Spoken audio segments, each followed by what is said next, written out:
Hello on KLAM and KCDV. Nice to have you with us for our daily briefing, Thursday, May 14th. And we have a twofer for you today. Two conversations I was able to have about COVID response. The first with Mayor Koplin, kind of reflecting on how things went with that group of visitors that we had in town yesterday. Most of them state officials, one of them a doctor from the federal level. And then after that, Dr. Sanders from CCMC was kind enough to answer a question that was actually sent in by one of our daily briefing listeners about the nature of testing. Does it involve needles? Should people who don't like needles be concerned about being tested? Just kind of gives us an overview of what it's like to have one of these tests. So we'll hear from Mayor Koplin first and Dr. Sanders right after that. Remember, the briefings are aired at 1, 5, and 8 p.m. on the radio, archived on our YouTube channel, youtube.com/Cordova TV. They can be heard anytime, shared with folks outside of town if you want to be able to do that. So let's begin. Mayor Koplin, here we are on Thursday the 14th, and boy, something about the significance of that day in the fishing industry sticks in my head. What was it again?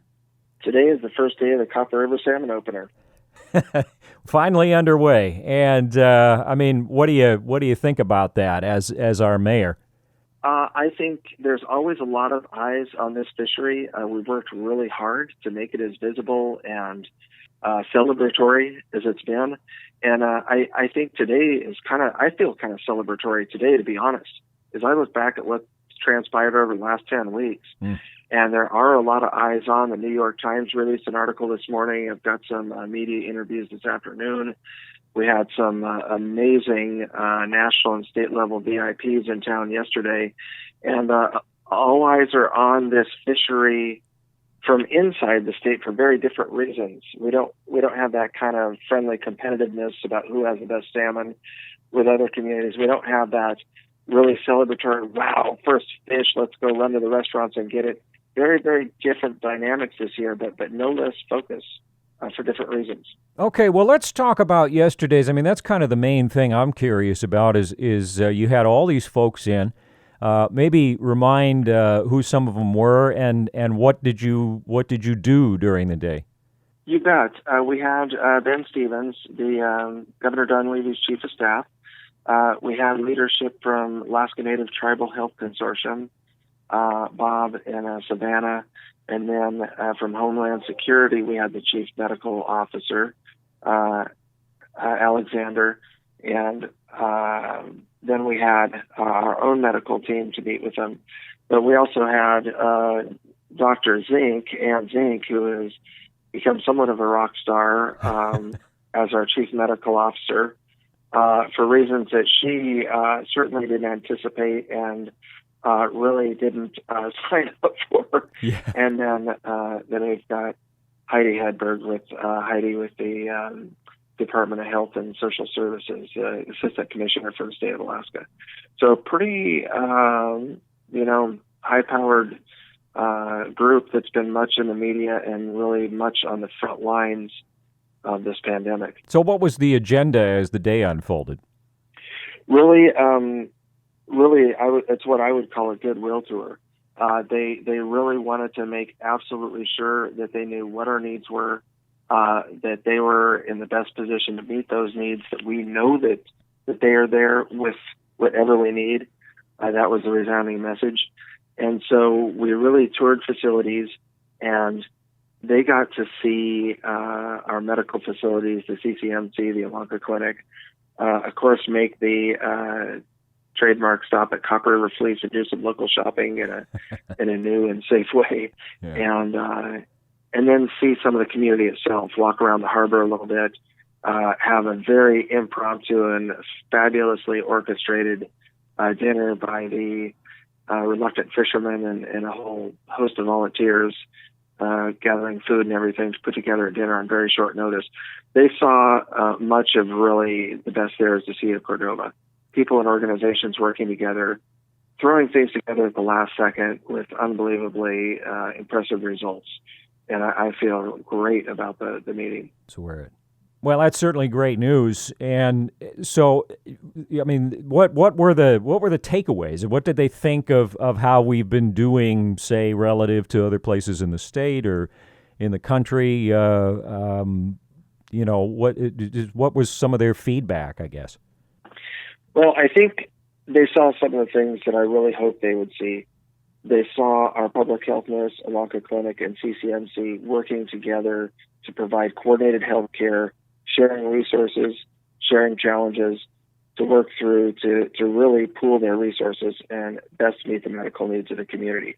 That's what we've really been trying to do as the tribe and city working together, is provide the highest quality of health care at the best possible price without duplicating efforts. And I think we ourselves recognize that's happened during the pandemic, and I think this leadership group really saw it.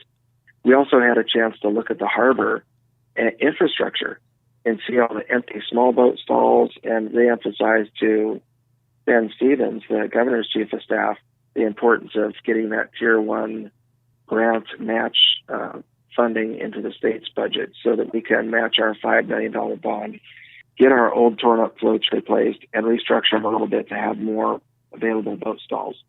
They got to see Cordova on a beautiful, warm, sunny day from the deck of the Reluctant Fisherman, see the quality of service and food that our businesses can provide, see Copper River Fleece and the iconic wear that the governor has in almost every press briefing. Got to show them our Main Street business district with very little activity so that they could feel the economic impacts that our businesses and our city council and city leadership is so concerned with. And so I think their takeaways were great. My takeaway from them is how impressed they were with the appropriateness, the level of, and the effectiveness of the planning and work of our incident management team. They got to see the high school and all the carpets that came up, everything that was moved, all the protective measures and planning and forethought that's been put into place to manage the surge without resources to back us up, not knowing whether or not the Anchorage hospitals might be full, whether or not federal resources would be able to come in and help us. Now we know that all those things are going to be available.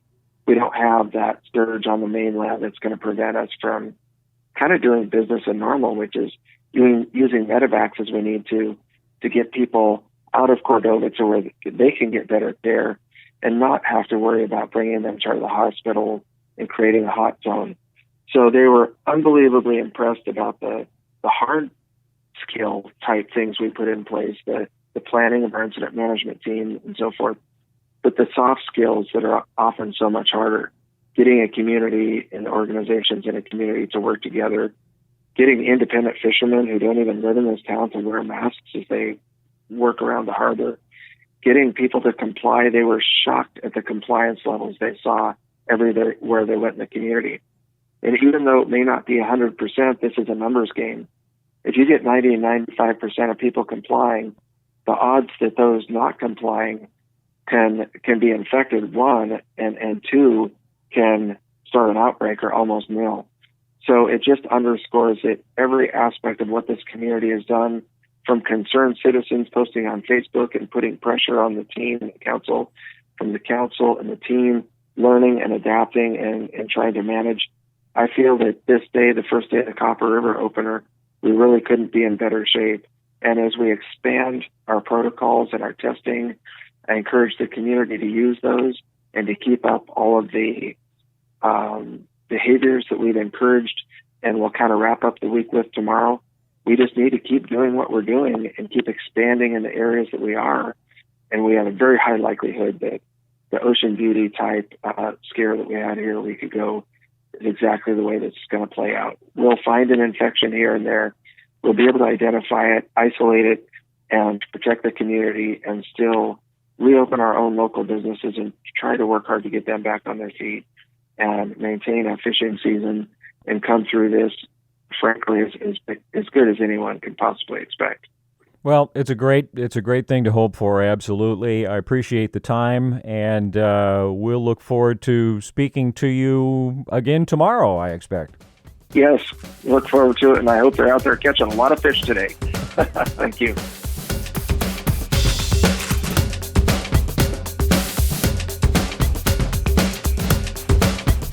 Dr. Sanders, very glad that you could join us here. And let me share this question that was sent to us that obviously you are the top person to answer.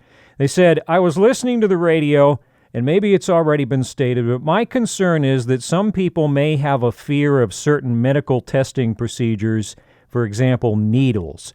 Maybe you could have someone explain the virus testing procedure, allowing those with fear of needles and that kind of thing, so they would understand the simplicity and nature of the test. So could you take that on for us here? Yes, absolutely. So, and this is a good time because I got to have a conversation with Dr. Zink yesterday regarding testing and how we can collect the viral swabs. In the past, and initially when we were doing the viral testing to look for illness, for active illness in people, we were using what's called a nasopharyngeal swab, which goes very deep into the back part of your nose. And I think that there was some information on the internet that perpetuated some fear for that procedure because it can be an uncomfortable procedure. When you have to use a swab that goes that deep into your nose, it kind of feels the way it feels when you get water up your nose in a swimming pool that has a lot of chlorine in it. It makes it burn for just a little bit and your eyes water. That's really the extent of that procedure and that discomfort, and then it does go away.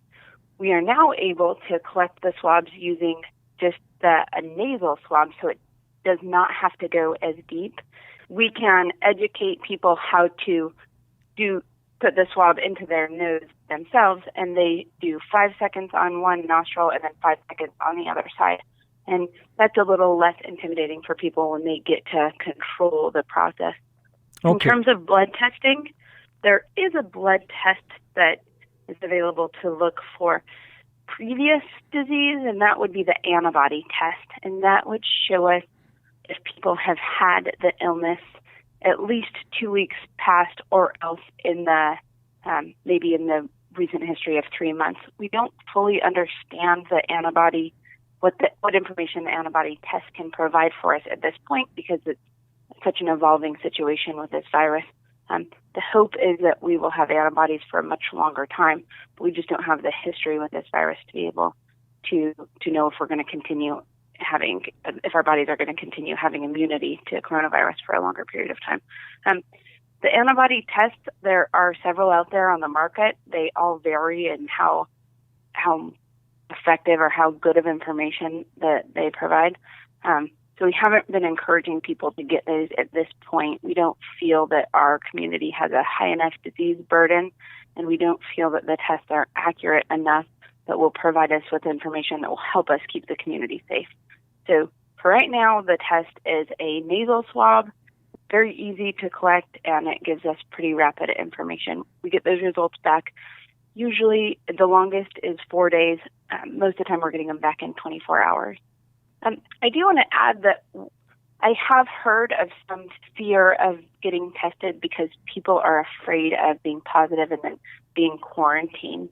And I just want to reassure everybody that the testing is really the best way that we can keep our fishery open and prevent this from escaping into the community and into the canneries. And frequent testing and identifying cases and the ability to isolate those are going to be the key, the most essential point to having an effective and healthy and successful fishing season this year.